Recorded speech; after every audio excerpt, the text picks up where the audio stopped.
Hello അസ്സലാമു അലൈക്കും. അപ്പോൾ ഇന്നത്തെ റെസിപ്പി എന്ന് പറയുന്നത് നല്ല അടിപൊളി എന്താ പറയുക, ചെമ്മീനും മാങ്ങയും മുരിങ്ങക്കായൊക്കെ ഇട്ടിട്ട് നല്ല തേങ്ങ അരച്ച് നല്ല കുറുകിയ ചാറോട് കൂടിയുള്ളൊരു കറിയാണ് കേട്ടോ. അപ്പോൾ അതിനായിട്ടിവിടെ ചെമ്മീൻ കിട്ടിയിട്ടുണ്ട്, അതുപോലെ തന്നെ അതാ മുരിങ്ങക്കോല് കിട്ടിയിട്ടുണ്ട്, മുരിങ്ങക്കായ കോലുകായ എന്ന് പറയാം. പിന്നെ അപ്പോൾ അത് നമുക്ക് ആദ്യം ചെമ്മീനൊക്കെ ഒന്ന് ക്ലീൻ ആക്കി എടുക്കണം കേട്ടോ. എന്നിട്ട് ഒരു കുക്കർ ഇട്ടിട്ട് നമ്മൾ ക്ലീൻ ആക്കി വെച്ചിട്ടുള്ള ചെമ്മീനൊക്കെ അതിലോട്ട് ഇട്ട് കൊടുക്കണേ. എന്നിട്ട് അതിലോട്ട് ഇഞ്ചിയും വെളുത്തുള്ളി അതുപോലെ തന്നെ 2 തക്കാളിയാണ് എടുത്തിട്ടുള്ളത്. തക്കാളി അതിലോട്ട് അരിഞ്ഞ് ചേർത്ത് കൊടുക്കുക. അതിൽ തന്നെ മഞ്ഞൾപ്പൊടി അതുപോലെ തന്നെ മുളക് പൊടി, മല്ലിപ്പൊടിയൊക്കെ അതിലോട്ട് ചേർത്ത് കൊടുക്കണേ.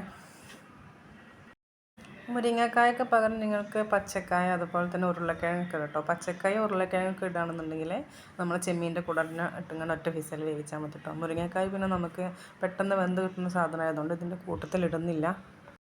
പിന്നെ ഇതിലോട്ട് കുറച്ച് ഉപ്പും അതുപോലെ തന്നെ ആവശ്യത്തിനുള്ള വെള്ളം കൂടി ഒഴിച്ചിട്ട് ഒറ്റ വിസിൽ നമുക്ക് ചെമ്മീൻ വേവിച്ചെടുക്കണേ. ഒറ്റ വിസിൽ തന്നെ മതി കേട്ടോ, കൂടുതൽ വിസിലൊന്നും ഇടേണ്ട ആവശ്യമില്ല. പിന്നെ നമുക്ക് ഇതിലോട്ട് തേങ്ങ വേണം, അതുപോലെ തന്നെ ഒരു മാങ്ങയുടെ പകുതി എടുത്തിട്ടുണ്ട്, അതുപോലെ തന്നെ ചുവന്നുള്ളി അതൊക്കെ കൂടി കൂട്ടി നന്നായിട്ട് ഒത്തിരി മഞ്ഞൾപ്പൊടിയും കൂട്ടി നന്നായിട്ടൊന്ന് അരച്ച് പേസ്റ്റാക്കി എടുക്കാം കേട്ടോ. അപ്പോൾ ഇതിനൊക്കെ നമ്മൾ ചെമ്മീനൊക്കെ വെന്ത് വന്നിട്ടുണ്ട്.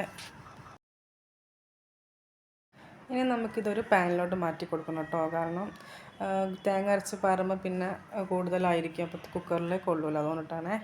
എന്നിട്ട് നമുക്കതിലോട്ട് മുരിങ്ങക്കായ നല്ല ക്ലീൻ ആക്കിയിട്ട് അതിട്ട് കൊടുക്കുക. അതൊന്ന് നന്നായിട്ട് തിളച്ച് വരുമ്പോൾ തന്നെ അത് പെട്ടെന്ന് വെന്ത് കിട്ടും കേട്ടോ. കൂടുതൽ ടൈം വേവിക്കേണ്ട ആവശ്യമൊന്നുമില്ല, പെട്ടെന്ന് വെന്ത് കിട്ടും. പിന്നെ തേങ്ങ പാർന്ന് തിളയ്ക്കുമ്പോൾ ഒന്നായിട്ട് ഉടഞ്ഞു പോകും, അതുകൊണ്ടിട്ട് ഒരു മീഡിയം വേവിലാക്കി എടുത്താൽ മതി. എന്നിട്ട് നമുക്കതിലോട്ട് നമ്മൾ അരച്ച് വെച്ചിട്ടുള്ള തേങ്ങേൻ്റെ പേസ്റ്റ് അതിലോട്ട് ഒഴിച്ച് കൊടുത്തിട്ട് ആ ജാറിൽ തന്നെ കുറച്ചും കൂടി വെള്ളം ഒഴിച്ചിങ്ങാണ്ട് ഒഴിച്ച് കൊടുക്കുക കേട്ടോ. കൂടുതൽ വെള്ളം ഒഴിച്ചിങ്ങാണ്ട് നേർങ്ങനെ ആക്കരുത് കേട്ടോ, അല്ലെങ്കിൽ കട്ടി വേണം ഈ കറിയിലോട്ട്.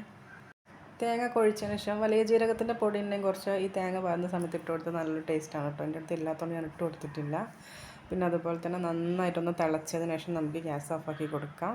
ആവശ്യത്തിനുള്ള ഉപ്പ് വേണമെങ്കിൽ ചേർത്ത് കൊടുക്കാം. നമ്മൾ ആദ്യം ഉപ്പിട്ട് കൊടുത്തിട്ടുണ്ട്, അപ്പോൾ നോക്കിയിട്ട് വേണമെങ്കിൽ കുറച്ചും കൂടെ ഉപ്പ് ചേർത്ത് കൊടുക്കണം. നന്നായി തിളച്ച് ഗ്യാസൊക്കെ ഓഫ് ചെയ്യാനൊക്കെ നമുക്കിത് തൂമിച്ചെടുക്കണം. അതിനായിട്ട് വെളിച്ചെണ്ണയിൽ ചുവന്നുള്ളി നന്നായിട്ടൊരു ബ്രൗൺ കളറായി വരുമ്പോൾ അതിലോട്ട് കറിവേപ്പിൻ്റെയും പച്ചമുളകും ഇട്ടുകൊണ്ട് അത് നമുക്ക് കറിയിലോട്ട് ഒഴിച്ച് കൊടുക്കട്ടോ. അങ്ങനെ നമ്മൾ ചെമ്മീൻ മുരിങ്ങക്കായ മാങ്ങട്ട് വെച്ചിട്ടുള്ള കറി ഇവിടെ റെഡി ആയിട്ടുണ്ട് കേട്ടോ. ചോറിൻ്റെ കൂടെ കഴിക്കാൻ വേറെ ഒന്നും വേണ്ട, ഇത് മാത്രം മതി കേട്ടോ. നല്ല ടേസ്റ്റാണ്, എല്ലാവരും ട്രൈ ചെയ്ത് നോക്കണേ. ഇഷ്ടപ്പെട്ട എല്ലാവരും ചാനൽ സപ്പോർട്ട് ചെയ്യണം. അതുപോലെ തന്നെ ഇതുപോലുള്ള വീഡിയോസ് കാണാൻ ഇഷ്ടമുള്ളവരുണ്ടെങ്കിൽ എൻ്റെ ചാനലൊന്ന് സബ്സ്ക്രൈബ് കൂടി ചെയ്യണം കേട്ടോ. കൂട്ടത്തിൽ ലൈക്കും ഷെയറും. ബൈ.